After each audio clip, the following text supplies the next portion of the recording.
اللہ کے 99 نام ہیں. خدا نام کس کا ہے؟ عیسائی لوگ خداوند کہتے ہیں. اللہ کے 99 نام تو اسماء الحسنہ مشہور ہے نا. اللہ تعالیٰ کے نام تو کوئی شمار ہی نہیں کر سکتا.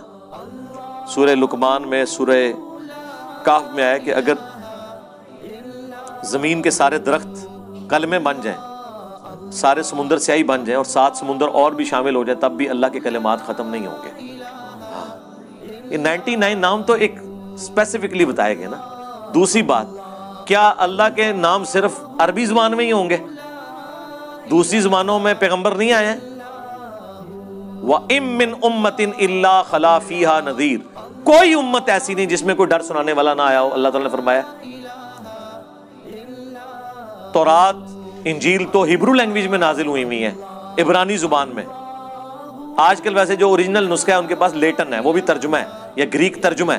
اوریجنل ہیبرو لینگویج ہے جو آج بولی جاتی ہے اسرائیل کے اندر. عربی کی وہ سمجھ لیں سسٹر ہی ہے. تو ہر زبان میں اللہ کے نام موجود ہیں. خدا جو ہے وہ اللہ کا نام نہیں ہے، یہ اللہ کی صفت ہے. جیسے ہم اردو میں کہتے ہیں معبود. معبود ویسے عربی کا لفظ ہے، عبادت جس کی جائے، جس کی پوجا کی جائے. تو خدا الہ کے ایکویلنٹ ہے، جس کی پوجا کی جائے، یا ایکویلنٹ ہے نگہبان کے. اردو زبان میں ہم لفظ بولتے ہیں نا خدا. یہ شاعری میں آ کے نا خدا بنا ہے. یہ لفظ تھا ناؤ خدا. ناؤ کہتے ہیں کشتی کو، خدا کہتے ہیں اس کے نگہبان چلانے والے ملاح کو. تو یہ مختصر ہو کے کیا بن گیا؟ نا خدا.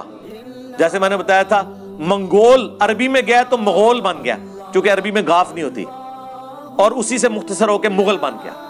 اب ہم منگولوں کی اولاد ہیں، مغل خاندان سے. یہ لفظ تھا منگول، مغول بن گیا. عبد القادر جیلانی عربی میں لکھا جاتا ہے، یہ لفظ ہے گیلانی. چونکہ عربی میں گاف نہیں ہوتی تھی. ویسے آج کل گاف بھی مصر والوں نے عربی میں شامل کی ہوئی ہے، لیکن عام جو قرآنک عربی اور جو سعودی عرب میں چل رہی ہے یا عرب ملکوں میں، وہاں گاف نہیں ہوتی، تو وہ پھر جیم لکھ دیتے ہیں اس کی جگہ. تو اس طریقے سے ناؤ خدا، نا خدا، تو وہ کشتی کا ملاح، نگہبان کے طور پر. اسی سے خدا کا لفظ کہ وہ اس کائنات کا چلانے والا ہے، کوئی حرج نہیں ہے. رب پالنے والے کو کہتے ہیں. قرآن میں رب کا لفظ آقا کے لیے استعمال کیا. یوسف علیہ السلام نے کہا کہ تم میں سے ایک شخص اپنے رب کو شراب پلائے گا، اور وہاں رب 2-3 دفعہ قرآن میں سورہ یوسف میں مالک کے لیے، بادشاہ کے لیے استعمال ہوا ہے. لیکن رب العالمین وہ اللہ ہے. ماں باپ بھی رب ہیں. رب ارحمہما کما ربیانی صغیرا. اے رب ہمارے ان دونوں پہ رحم فرما جنہوں نے بچپن میں مجھے پالا تھا. تو ان معنوں میں آپ لے سکتے ہیں. اسی کے تحت میں نے وہ ٹرم یوز کی تھی نا کہ جنت میں جب انسان پہنچے گا تو اللہ تعالیٰ یہ 2 صفات اسے دے گا کہ جو وہ خواہش کرے گا وہ اسے ملے گی، اور دوسرا اسے موت نہیں آئے گی. یہ وہ 2 کوالٹیز ہیں جو اللہ کے ساتھ خاص تھیں. لیکن اللہ تعالیٰ خالق اور مخلوق کا فرق اپنی جگہ وہ رکھے گا، لیکن ان 2 کوالٹیز میں انسان کو شیئر کرے گا. اور یہ اتنی بڑی کوالٹیز ہیں کہ اس کے لیے 60 سال کیا 60,000 سال کی زندگی بھی خدا کو دے دی جائے، اس کے ایکویلنٹ اربوں خربوں سال کی ہمیشہ کی زندگی مل جائے، تو تب بھی کوئی مہنگے کا سودا نہیں ہے. اسی کے لیے میں نے ٹرم یوز کی تھی منی گاڈ کی، یا خدا. خدا ان معنوں میں نہیں، خدا کی صفات کے معنوں میں. تو اس طرح یہ جو فارسی میں الہ کے لیے استعمال ہوا، مولانا مودودی نے بڑا اچھا ترجمہ کیا ہے. لا الہ الا اللہ، اللہ کے سوا کوئی خدا نہیں، یہ انہوں نے ترجمہ کیا ہے. الہ کی ٹرانسلیشن کی ہے.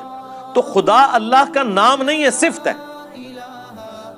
صفات تو اور بھی ہیں اللہ کی، رحم فرمانے والا، درگزر فرمانے والا، یہ ساری اللہ کی صفات ہیں.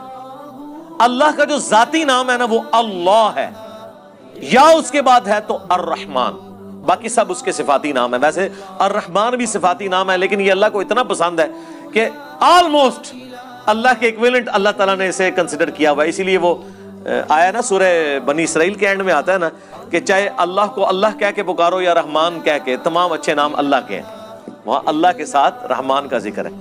اور یہ رحمان نام سے چڑھتے تھے جو مشرکین عرب ہیں. اس لیے رحمان آپ دیکھتے ہیں اللہ تعالیٰ نے کئی جگہ قرآن میں جب اپنا ذکر کیا تو رحمان کی صفت کے ساتھ کیا ہے کہ رحمان کے حضور سب پیش ہوں گے. اللہ کے حضور کی بجائے لکھا رحمان کے. اللہ نے اس صفت کو ایمفسائز کیا الرحمان. تو یہ اللہ کی جو صفت ہے